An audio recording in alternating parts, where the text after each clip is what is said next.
What's up? The lovely people out there supporting Shift Out of Neutral. Thank y'all again for tuning in to another episode of Shifting Out of Neutral. Hopefully, y'all month is going good, y'all week is going good, but ultimately, y'all day is going good, and y'all staying safe and staying blessed. We got a great episode today. Very going to be a talkative episode today. Just like last time, we got some great guests here. As we love to invite people to our space here to, push the shifting out of neutral topics forward. I'm living with kings.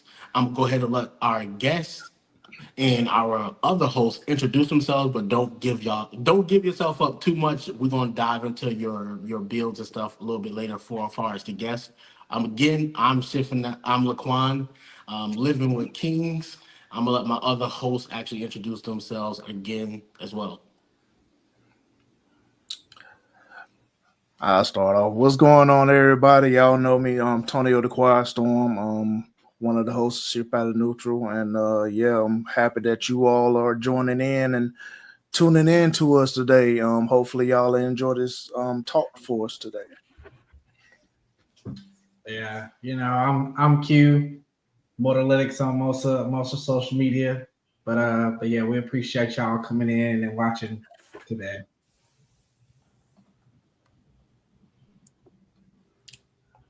All you deuces. What up, y'all? It's Deuces. I'm out on all platforms. I'm back in the building with my boys and my sister over there, and we're gonna do a bid tonight. All right, so the hosts introduce ourselves again, obviously, and then now we're going to introduce our guests and talk a little bit about your builds, the type of car you got, and then give a little information, a little pizzazz about your build as well. You can start Shark Machine, then we're gonna go with Shaq.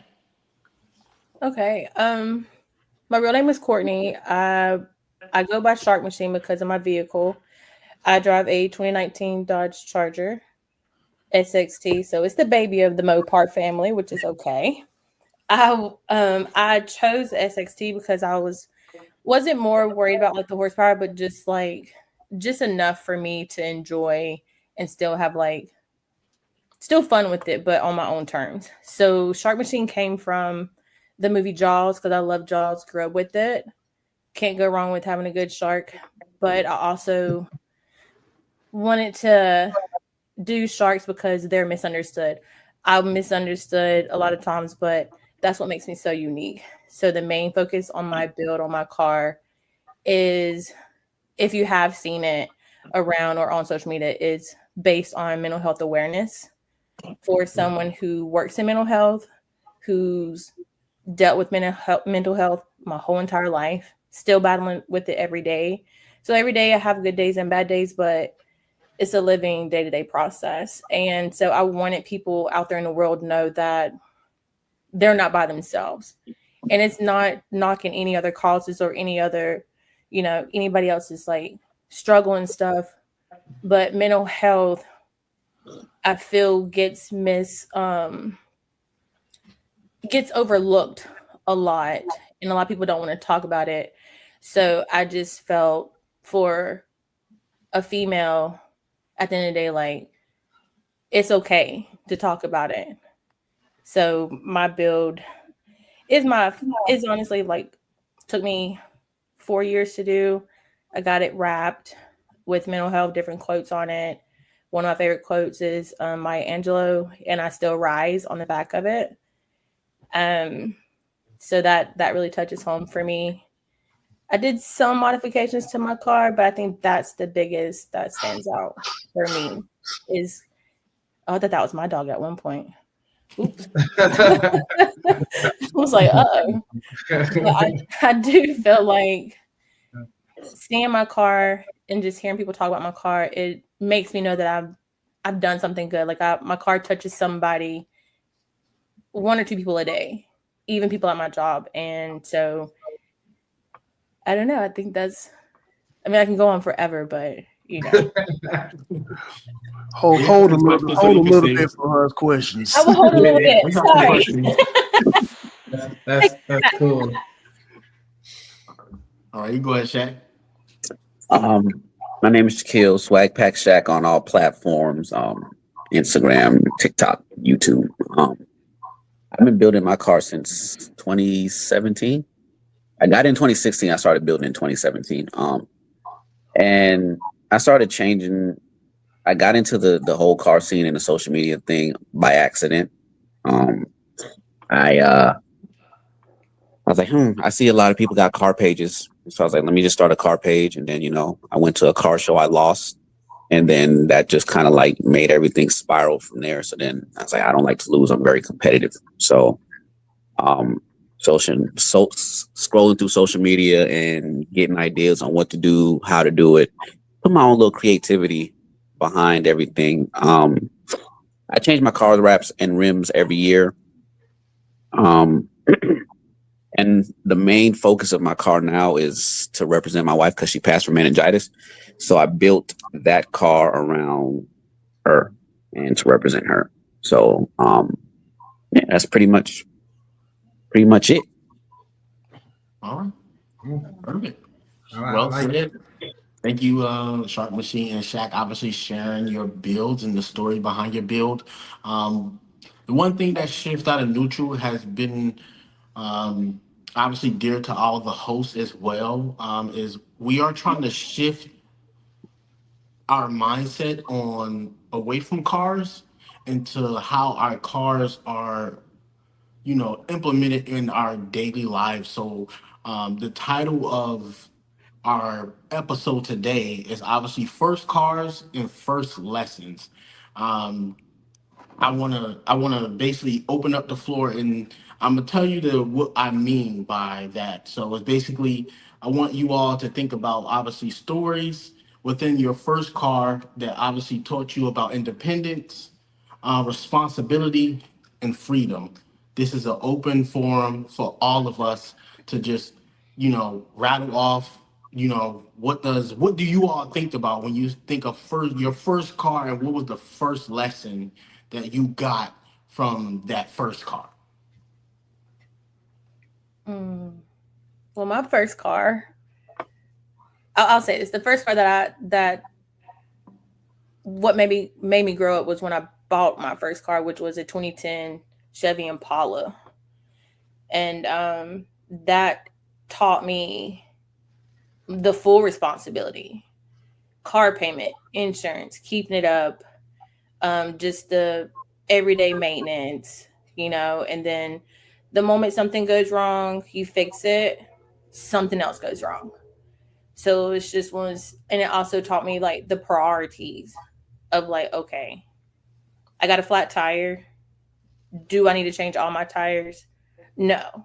Go and see if it's, pluggable. Don't just think that you have to go and buy first, all your tires all new and stuff. So that was the first thing, because I just put so much money in it, didn't know how to do anything.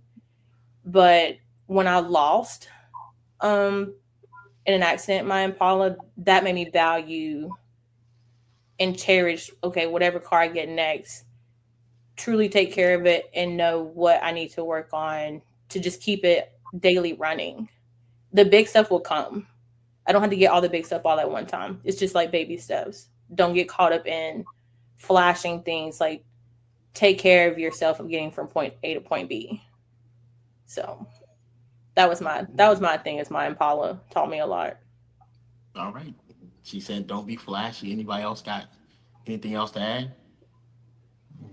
I feel for me, my first car was a 2003 Mitsubishi Galant, and the lesson I learned from that is like, this car stuff is not cheap, because when it came time for brakes and stuff like that, like rotors and stuff, I'm like, whoa, like, it's how much now? So it's like, okay, now I got to figure out how to get this car fixed.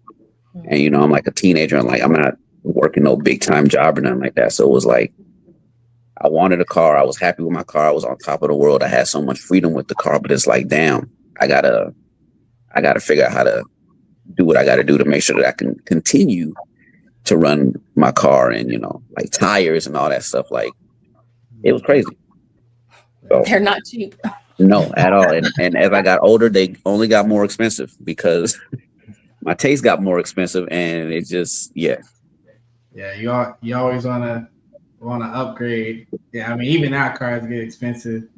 Yeah, I mean, I remember I wouldn't even say like you, like Courtney. My first, I wouldn't even value my first car. My first car was like A to B kind of like thing. But when I bought my first car, that was like I'll say my first brand new car.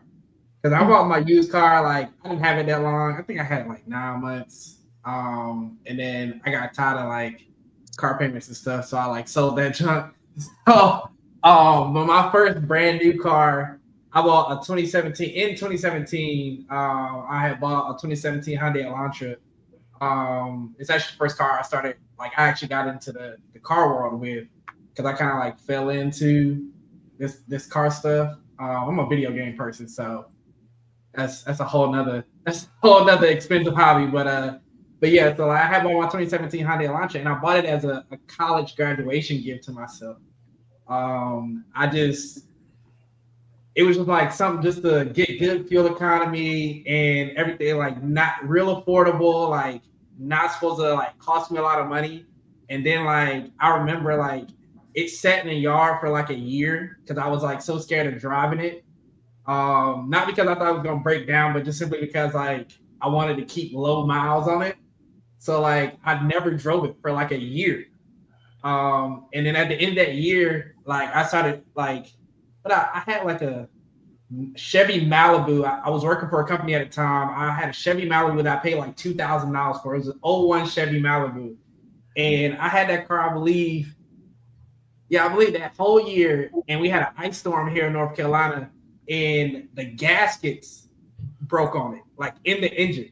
And I spent 2 days with my uncle tearing down the engine in the rain, rebuilding the engine, and it ran for all of 2 days, and another issue happened. And I spent the better part of 2 weeks rebuilding the whole engine, spark plugs, gaskets, all this different stuff. And I finally like looked at my mom and I was like, yo, bruh, I paid $2,000 for this car. I got 160,000 miles on it. Man, forget this car. I got a whole car in the yard. And so I called the junk man. He gave me $500 for the car, and I got rid of it after I had spent probably thousands of dollars at that point trying to get it to run and changing thermostats, water pumps. And then I had my Elantra, and I remember I drove it to work one day, and I was like, man, this is really nice. And I started getting on. That's when I started getting on Instagram and seeing people in like Korea modding like all different types of cars, and I was like, this is crazy. Like, and I did a wrap on it. I did an exhaust. It took me 3 years to like build the car I wanted to, and I had like the hottest. Like, they only built that car 2 years, and I got it the first year, and I had the hottest one on Instagram. It was people in California copying me. It was back when I had like a whole bunch of followers, and I restarted. But I learned the value of like you said, cars cost money.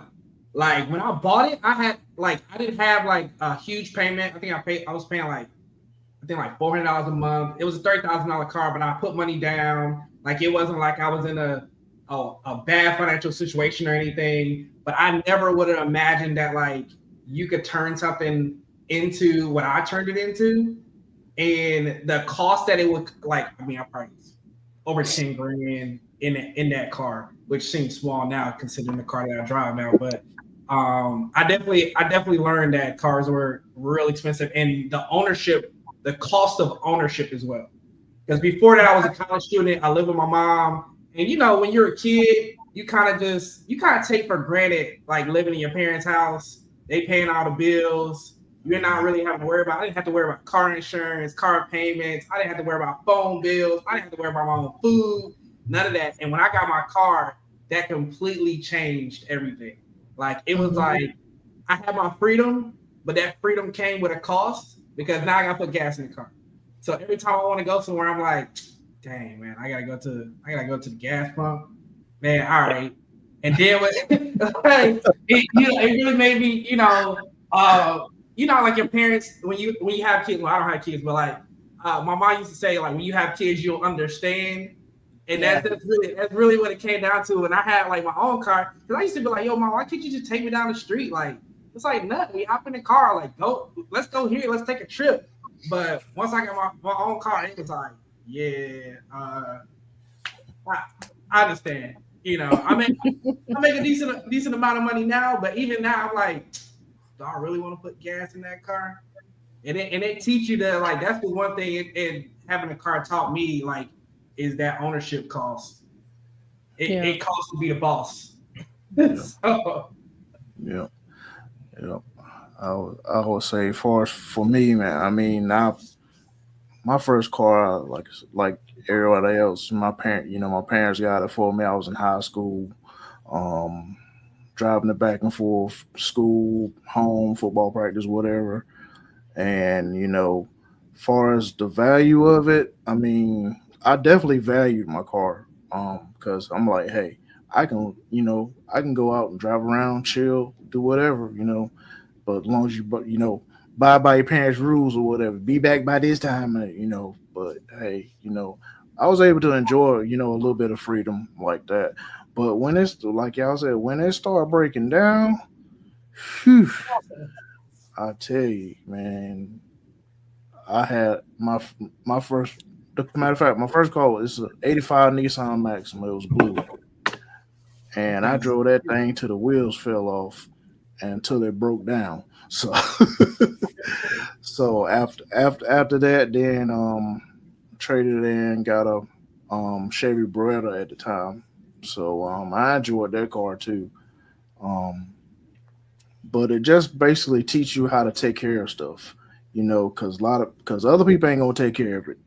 So only you the only one gonna take care of it like you want to. Everybody else, they just gonna say, throw it away or whatever, or do trash or whatever in it. So I guess the value pretty much just taking care of your stuff, man, and it'll last a long time. So that's basically the lesson that I kind of learned from you know getting those two cars. And but then when I finally was able to, when I got older and became adult, buying your first car and stuff was a 2000 Nissan Maxima, and I love that car.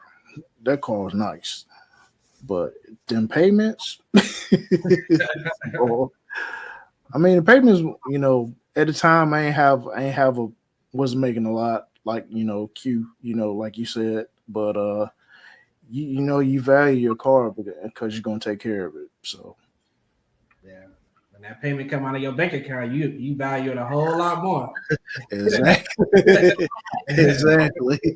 When you sign the paperwork, you be like, I said I got this, but when that payment hit, that 30 days or 45 days, whatever go by. Exactly. And it go by quick. All right, y'all. My first car, man, it was a 1991 Fox Body Mustang LX. I didn't have a car in high school, so we ain't had the money. So I think when I graduated and I was in college, I worked at Hardee's, and my first two checks was about $500, which is crazy, boy. I was working a lot of hours. But we took that and we met this older guy that lived up the street from me when we grew up, and he had a bunch of Fox bodies in the woods.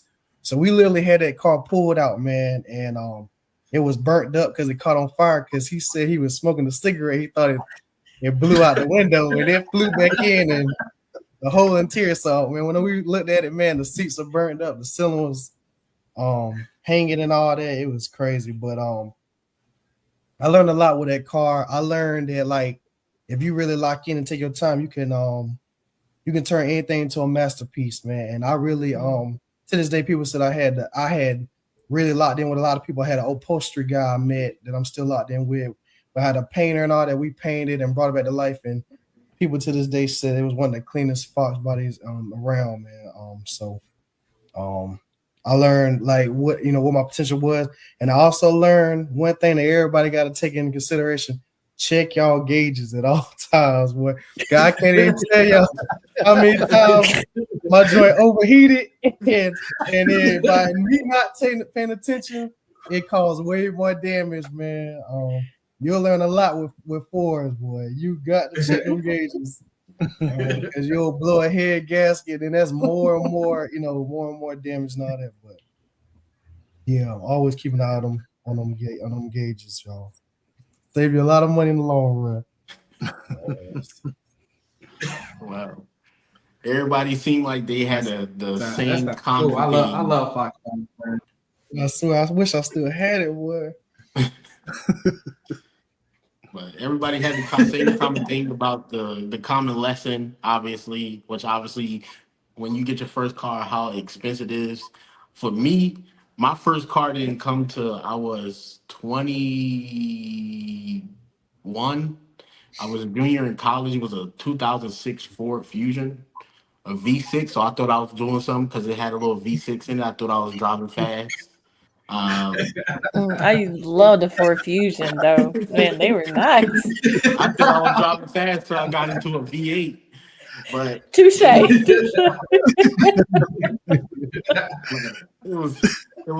it was a car that I kind of love. The only thing I hated, it had leather seats. So in the wintertime, in the summer times, it was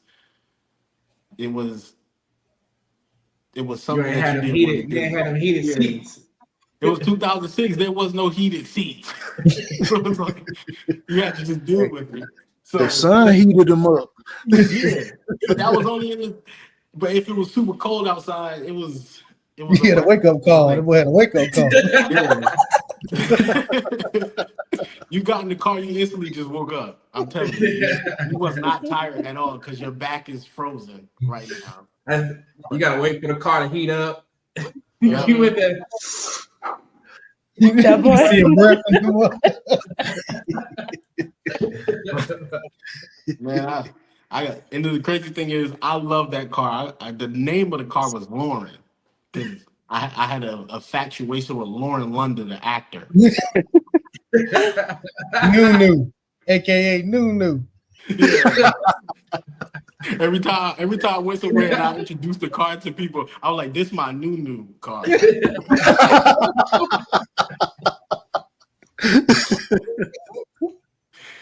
Oh my goodness.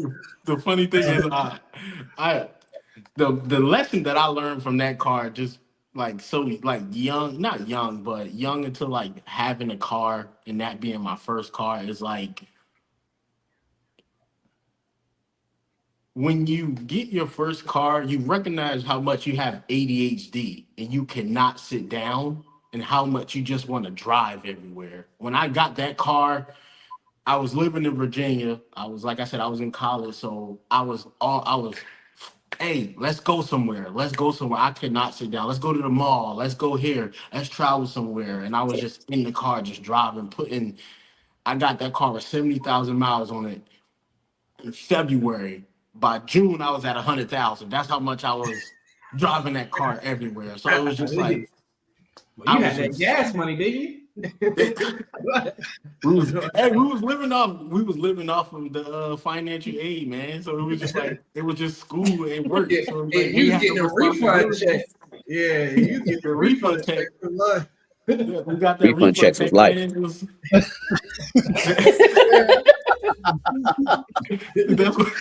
I remember waiting on the refund check. I mean, I used to go to the office like, "Hey man, when that refund check coming in, bro?" Watching the bank account hard, waiting for that check to come in. Well, I call my bank, say, "Hey, can I turn on the text notification when deposits hit my account? Turn that on. As soon as my account hits zero, could y'all turn that off? Because I'm telling that my account is at zero."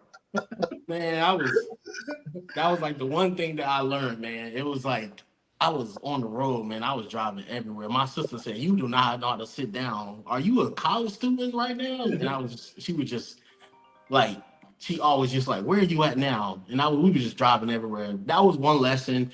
But also one of the other major lessons is just like, I had a lot of friends just use me for that car as well. A lot of college friends who didn't have cars. And that was the one thing that I kind of grew out of too, is just like everybody need a ride. All of a sudden, people you haven't heard from need a ride. Mm-hmm. And Can you take me down the street?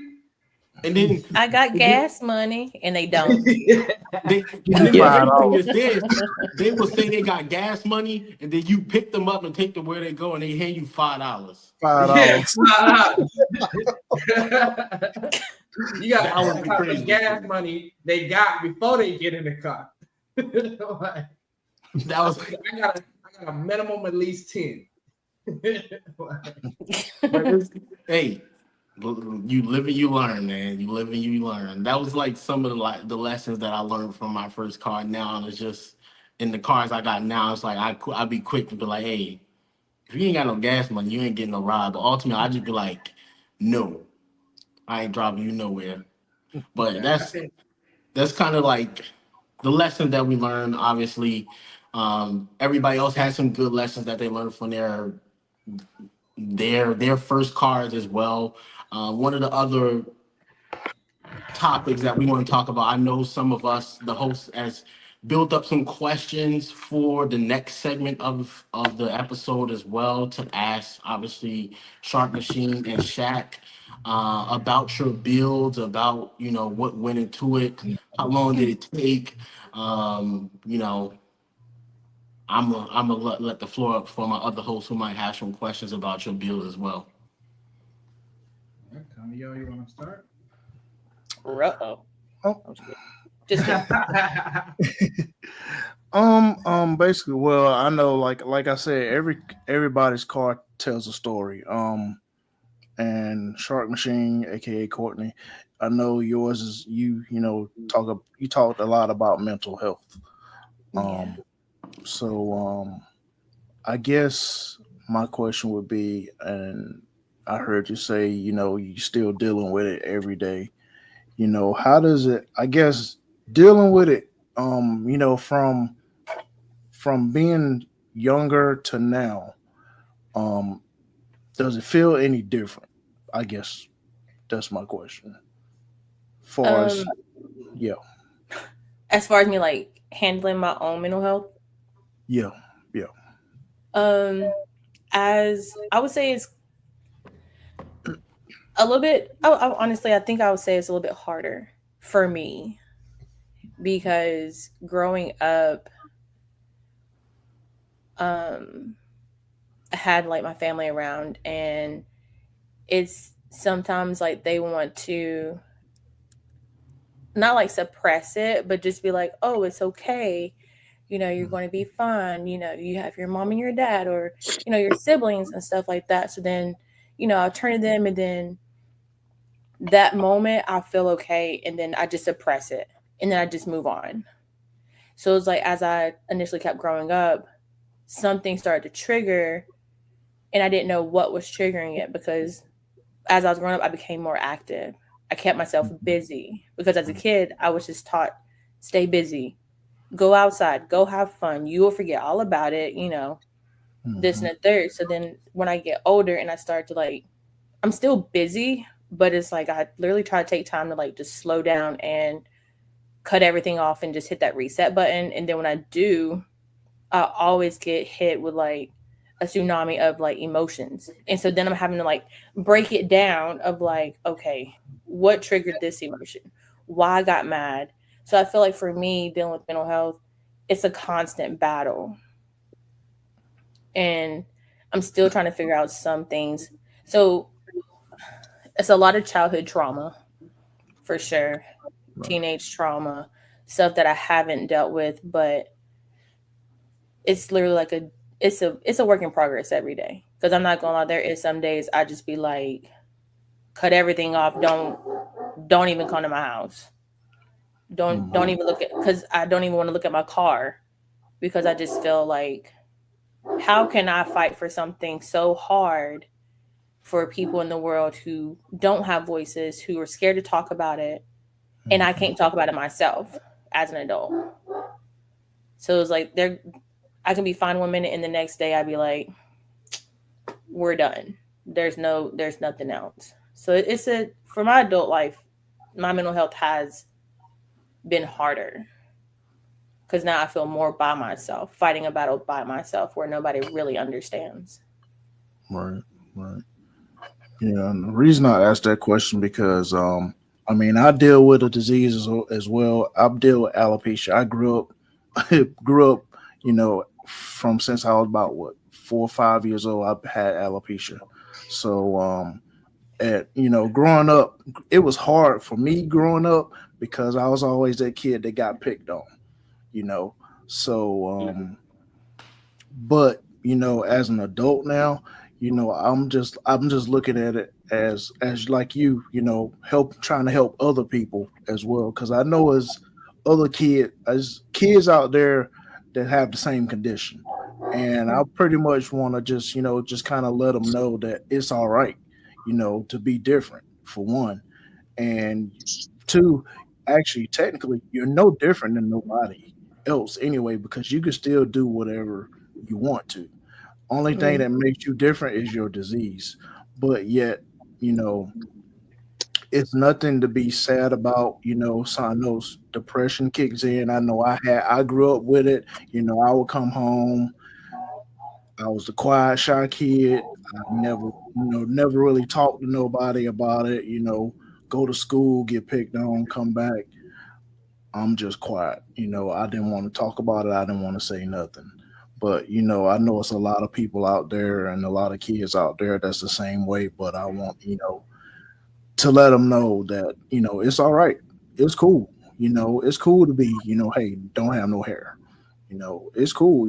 Hey, Michael Jordan had no hair, but he shaved it off. But but still, it's all right.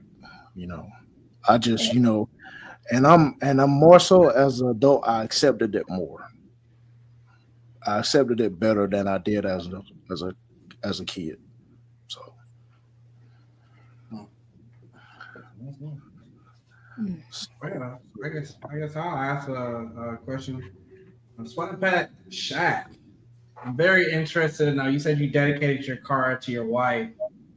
I'm very interested to know, why did you pick your car in general? So like, was it like, how did that start? Was she a car a car person, or you just like felt like you were already in the car doing the car anyways, like you dedicated to her, like, and then how do people receive that, like when you go to car shows? Like, I'm not a person that usually does like car shows. I'm kind of just I just show up, and if some people take some photos, that's just, it is what it is. Because I'll be honest, I don't like staying around.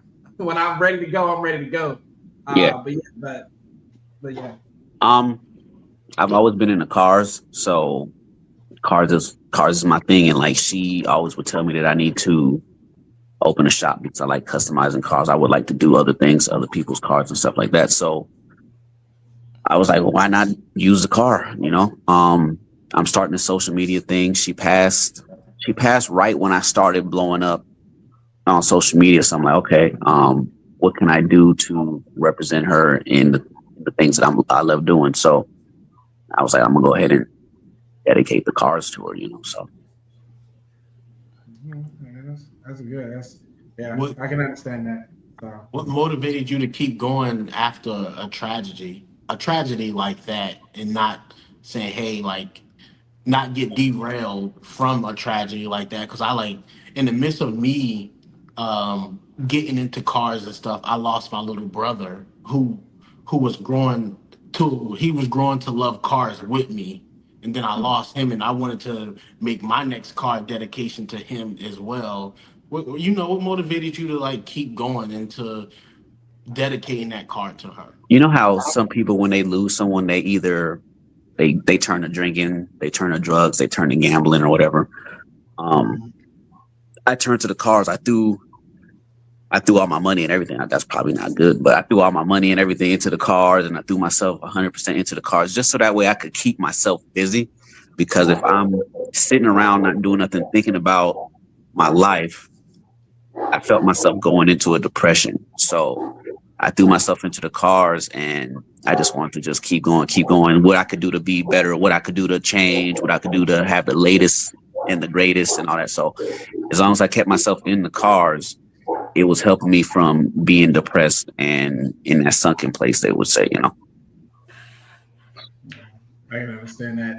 The self-preservation, instead of, folding back in and, just drowning in the thoughts. You got out there and helps you deal with it. So Yep. I respect that, man. It's like an escape, man. You know, Yeah. you're happy Huge escape. place. So I feel on that.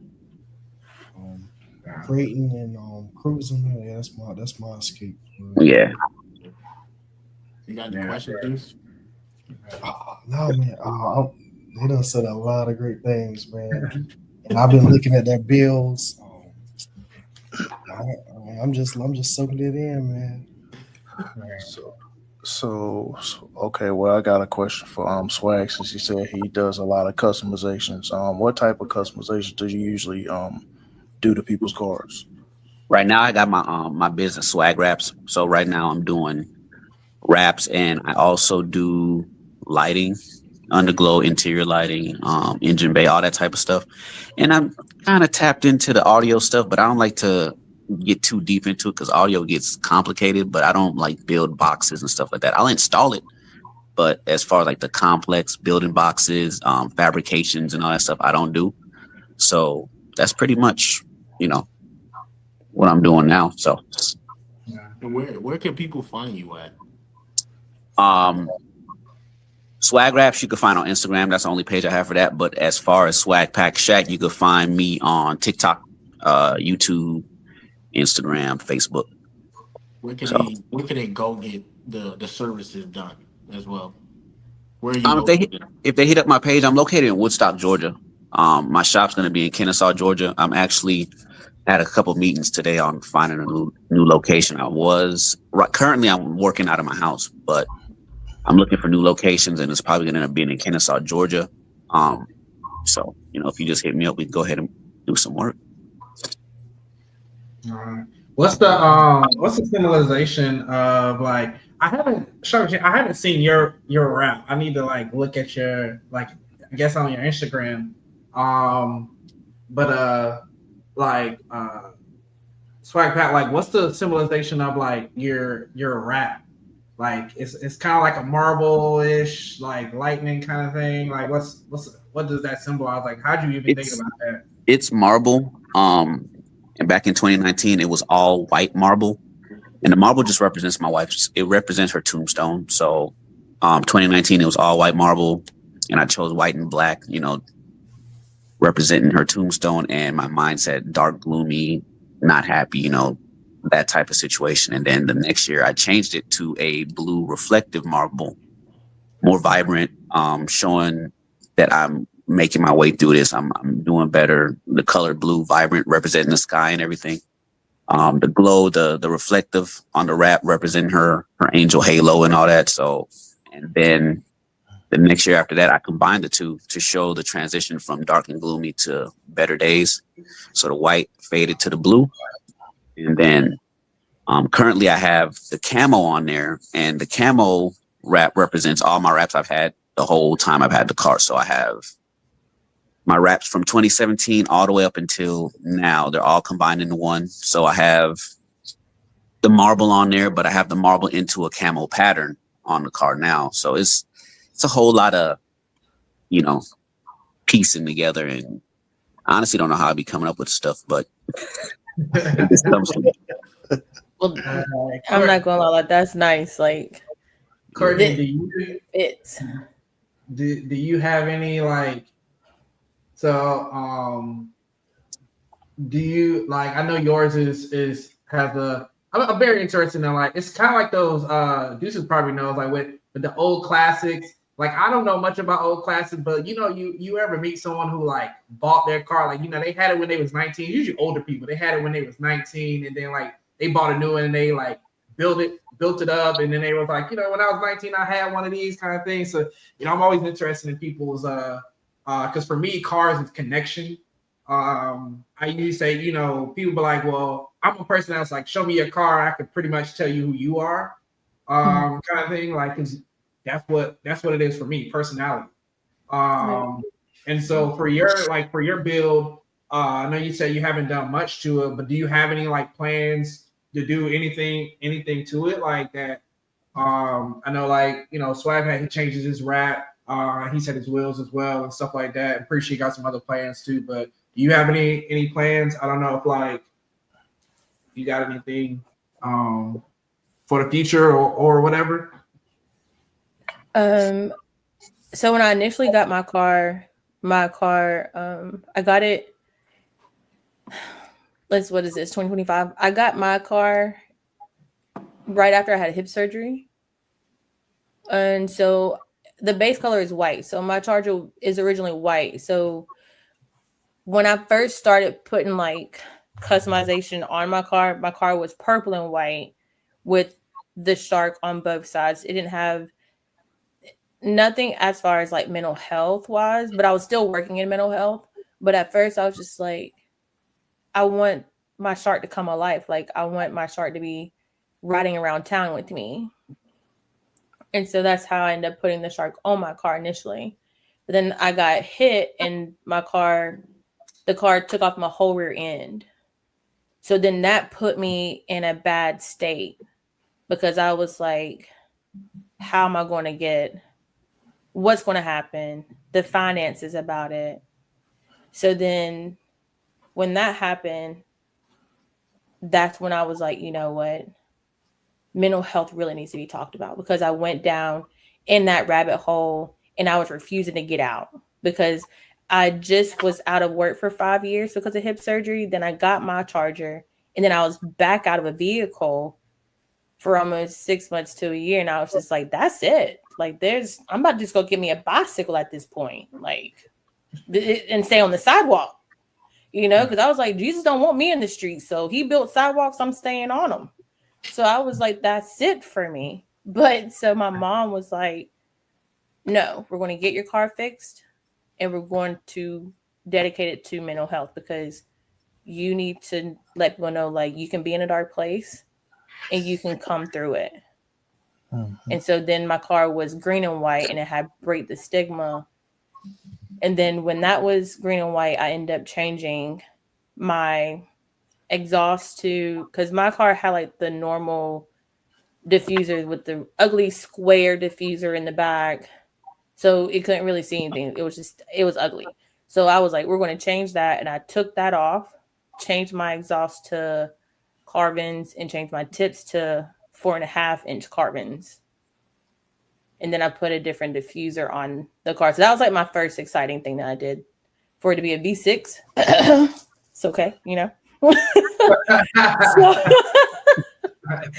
So it was like that was one thing that I was excited about. And then of course I did like, just the minor things, the small things that I knew that won't be too hard. Like I put what I do? I put a spoiler, I put a winglet, like I did all that, changed my marker lights to LEDs, changed my headlights. But then my depression and stuff was just getting worse and worse. So then that's when I was like, let's just blow this up even more. Like, let's just do a fully wrap. Because a lot of people was not understanding just Break the Stigma. Yeah. And so it's like, I had to always explain, like, it's dealing with mental health awareness. And everybody was like, oh, just, suicide prevention and autism. And I was just like, that's not all that's with mental health. Right. And so I used to get like backlashes about my car too, because it was like, how can I be, not considerate of other causes? And I was like, wow, you see other causes and stuff. And I was like, I'm not knocking the other causes, but this is one cause that people don't talk about because they're ashamed to talk about it. Mm-hmm. So then that's when I end up coming out with the full wrap of, mental health awareness with my shark. And instead of, I think it also says Break the Stigma. And so Break the Stigma, my favorite gospel song is, Break Every Chain. So I have the chain on my car with the shark literally breaking it, like breaking through it. So then now people are actually understanding, like, okay, you want to stop, break the stigma of people not understanding people with mental health. Like, we're not crazy. We're just normal people out here in the world that just want to be understood. So that was like my big thing. And I just did the interior, I think it's like the ambiance lights. Is that how you say it? With like the lights on. Yeah. Ambiance. I don't know. It's the same thing. I'll be honest with the word. So like It is. it kind of mean the same thing. So Okay, so that's a new thing for me that I have put on my car, and my car is lowered and not on bags instead. I decided to just lower my car, so my tires are kind of tucked instead of bags. I couldn't do bags. The roads out here in Charlotte are horrible. Couldn't do it. And to piggyback off what you just said, Courtney, I remember when your car was just, the white with the green on it.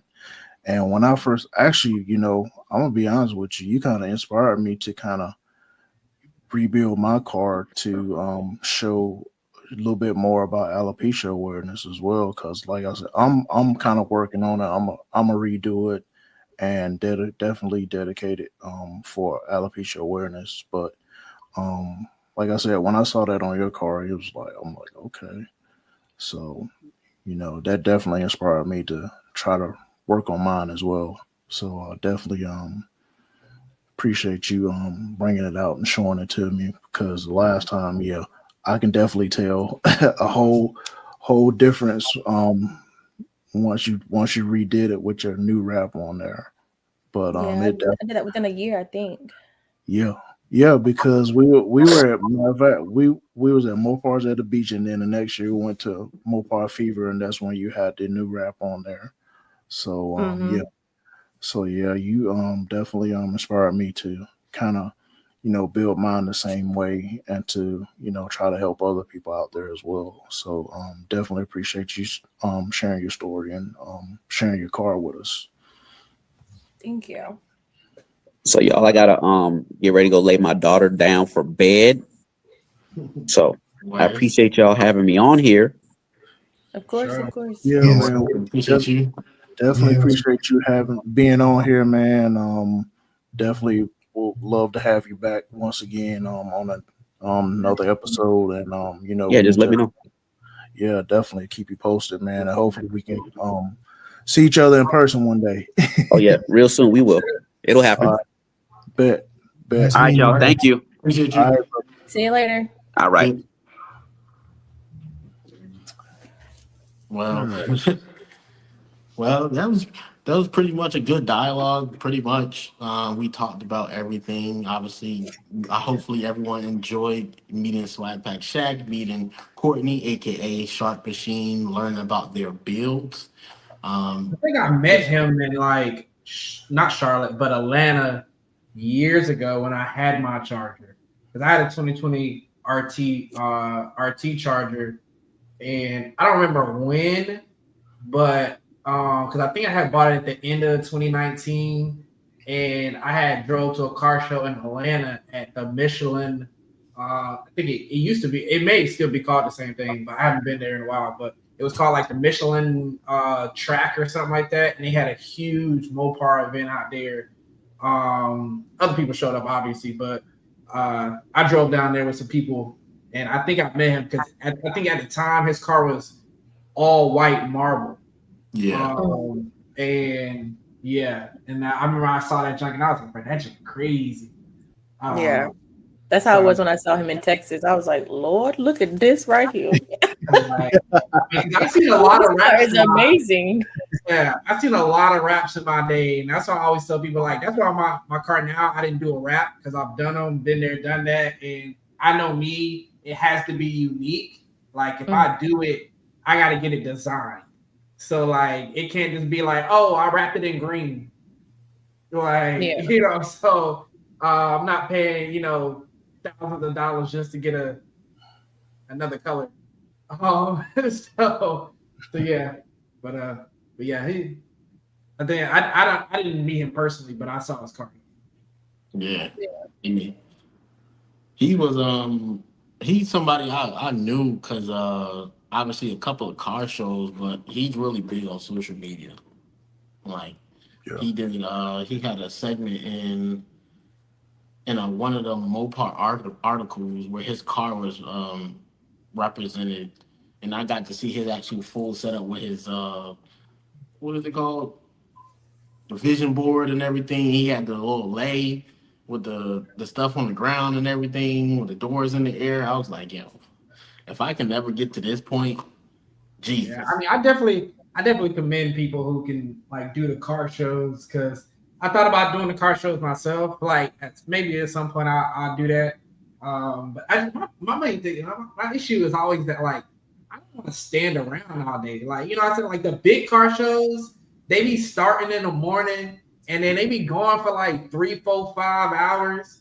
And like me, I'm like, bro, it ain't enough cars in here for me to be sitting around. And then you got to get there early because you got to check in early before the show even starts.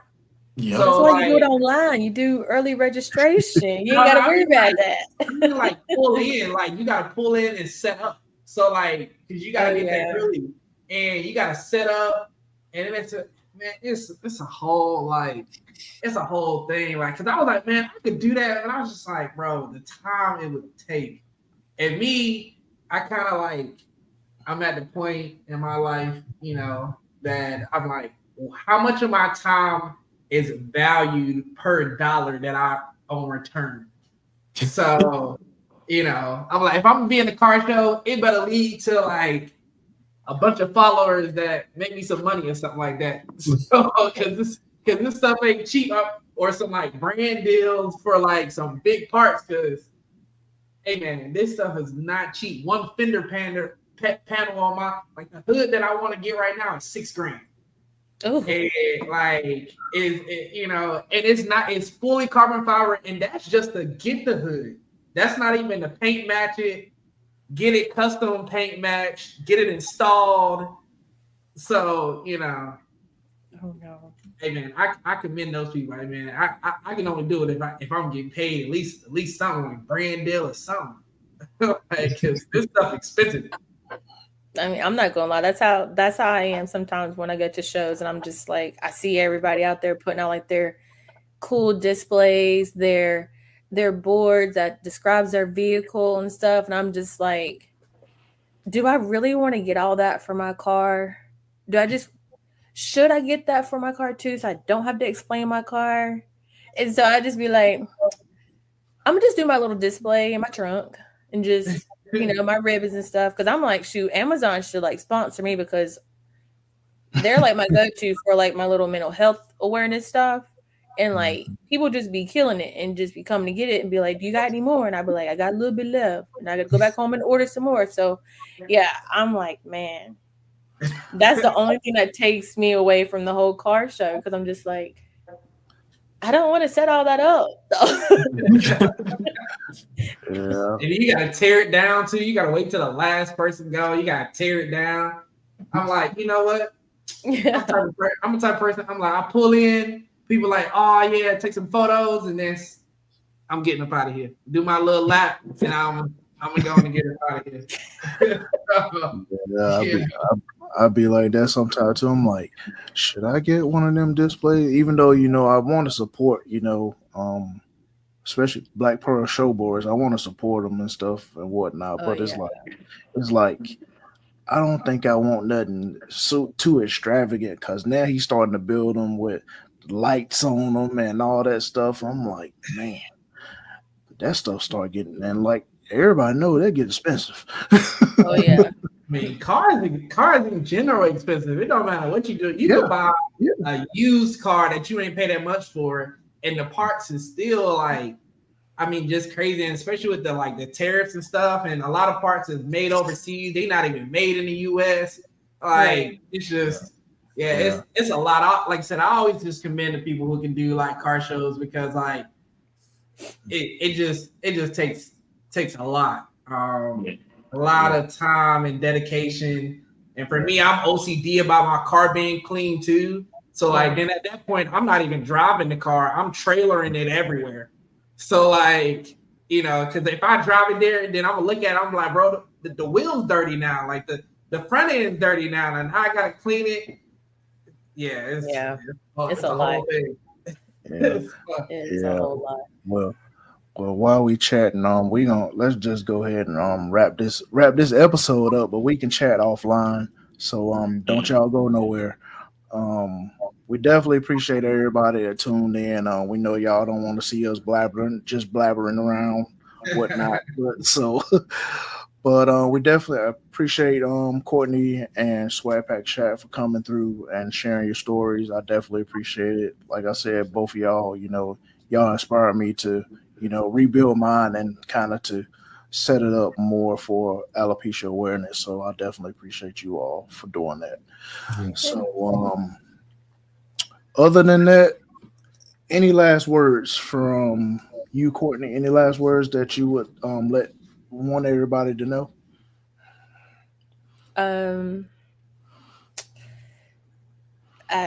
Really, the only thing I can say is just never give up. Don't give up. Like, this world is already a bad world, and we have to lean on each other.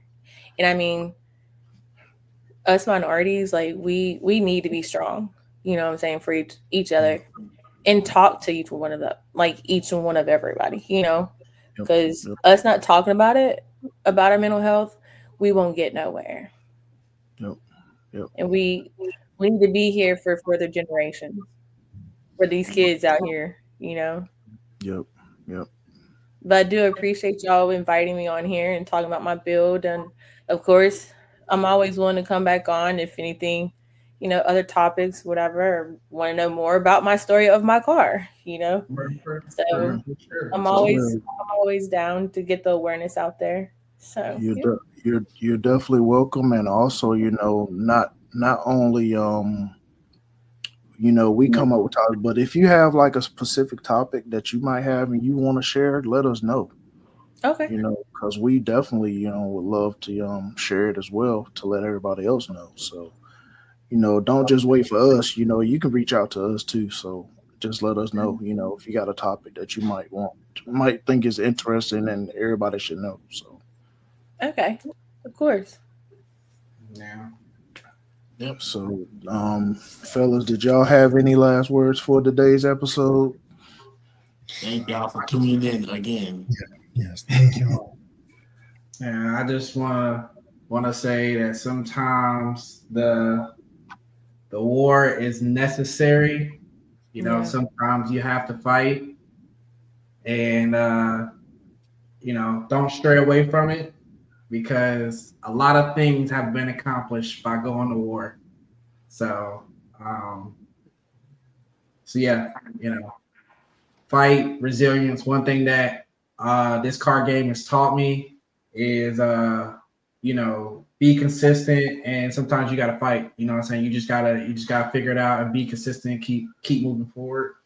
But yeah, war is necessary. So. Awesome.